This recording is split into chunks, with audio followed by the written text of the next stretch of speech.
Would you believe a saloon was rolled back and forth across the Utah-Arizona border? Listen and I'll tell you the background of this story.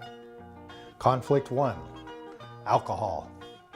Conflict 2, high moral standards. And conflict 3, women. I'm standing on the Utah-Arizona border. 100 years ago, there was a saloon here, unusual for Utah. But it was built on big logs, and it was called the Rollaway Saloon. So when people were imbibing, if they saw authorities coming from Utah, they got outside, they pushed the building on the logs over onto the Arizona side so that they couldn't be bothered by the Utah authorities. Or if they saw authorities coming from the Arizona side, they rolled the saloon back into Utah so they wouldn't get in trouble. So the details of the Rollaway Saloon were shared by an old cowboy, Roland W. Ryder, who in 1909 was in his prime. He shared this story throughout his life. The essence of it is that cowboys loved to drink, and they would drink anything they could get hold of.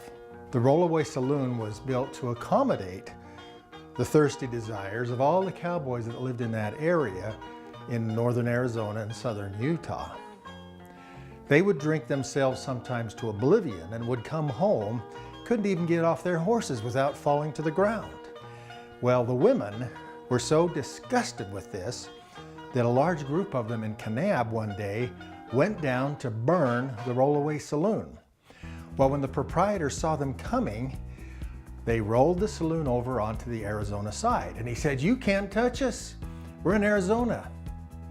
Several weeks later, the women with their high moral standards in Fredonia, south of there, came up to dismantle the Rollaway Saloon.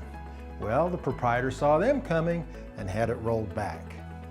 This went on for many years until finally the saloon went out of business.